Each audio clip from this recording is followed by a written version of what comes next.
Hey, what's going on out there, YouTube family? This is Sammy Leggy here, representing Team JBS, back here again for another movie review. The movie I'm about to review is called The High Note. Now, I very much so love music. I love musicals. I love interpretations of artists and their struggle and their triumph and their sorrow. Something about that always connected with me. But when I saw that Tracee Ellis Ross, of course, you know her from Blackish, but a lot of people should know that she's the daughter of Diana Ross, was going to be, starring in and basically the lead character of this character called Grace Davis. I was kind of like, okay, I'm very intrigued. You got Dakota Johnson in here. You got Kevin Harrison Jr. You got Ice-T. You got Bill Pullman. And I was kind of like, just off of the cast alone, I was like, this could be a very intriguing story, if not anything else. But what I didn't expect was this is probably one of my favorite feel-good movies this year. I'm not even gonna lie to you. I actually had so much fun with this film, from the amazing musical numbers and the transitions between the different musical representations.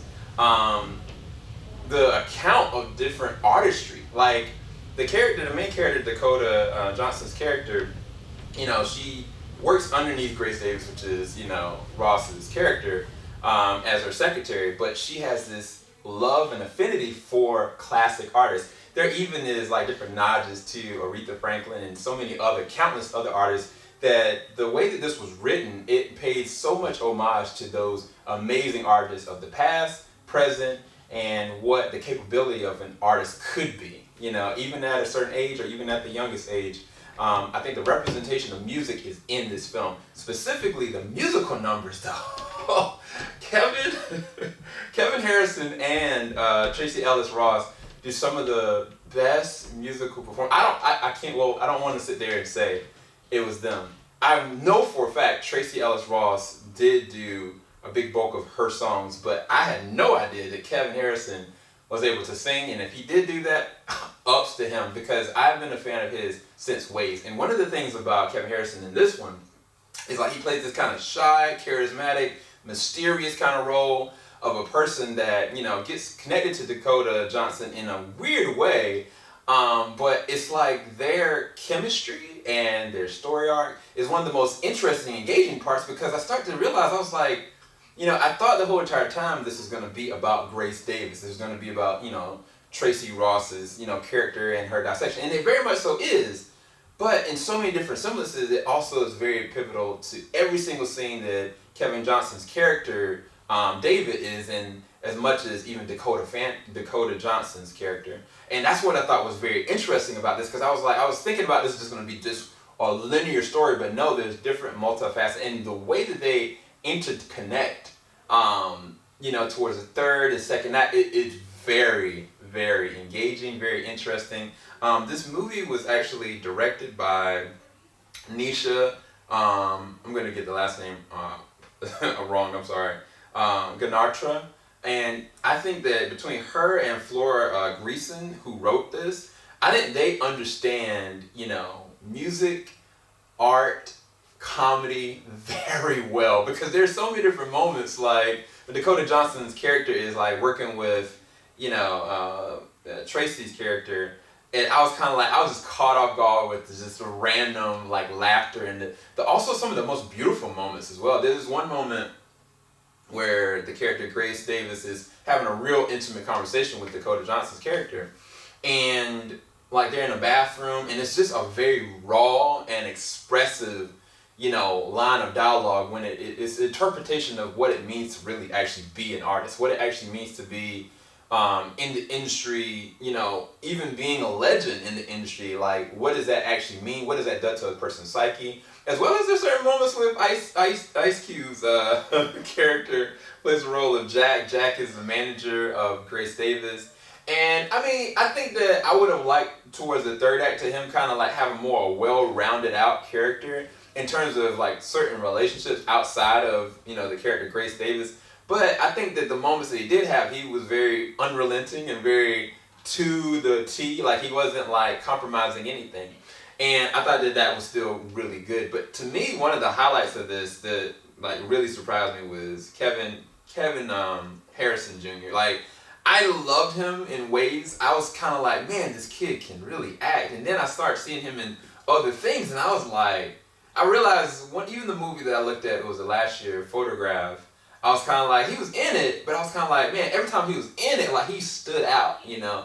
In this one, they allow him to really shine on different levels, not just, you know, comedically, or not just like from a charismatic standpoint, but also from different levels of depth and understanding and as an artist, honestly. I think the one thing I could say about his character in this one, he felt like a real rich artist. As much as Tracee Ross's character, Grace, she feels like a very well-rounded character, but is trying to deal with the atmosphere around her that is completely changing and platforming her to levels that she doesn't want to go. The funny thing about Dakota Johnson's character is that she really, very much so, is kind of put into a lot of compromising situations about what she wants, who she wants to be, and her love for Grace, but as much as like her, you know, yearning for the musical career in general. And it kind of puts her in certain compromised situations. I think towards the second and third act, I was kind of like really upset with her character for certain decisions that she actually made. But I think that left a very engaging story throughout. One of the other things about this film is about a good 2 hours long. Let me make sure I get the exact hour that this was. I don't have it on me, but it felt like when I was watching, I was kind of like, I was looking at the number mark and I was like, man, this is a very long film, but I feel like there's so much more that I would like to know. Like, there's certain backstories with Grace Davis's character that they do a lot of exposition and explanation of certain things about her character that I kind of like, man, I would love to know more. I would love to have a flashback or a callback to certain things and different symbols of things, that who she was and what happened, certain parts of her background that I was kind of like, wow, this could be fleshed out. Even Dakota Johnson's character, even like certain things, they use a lot of exposition and telling different stories about her character to progress the story further, and I think that helped with the pacing of the film. But I was kind of like, I felt like, man, there's a lot more to where I'm in the third act. I'm like, I want a little bit more. Give me a little bit more. And I think right at the very end of the third act, I think it came together perfectly. Like, I'm not gonna lie, it came together very perfectly.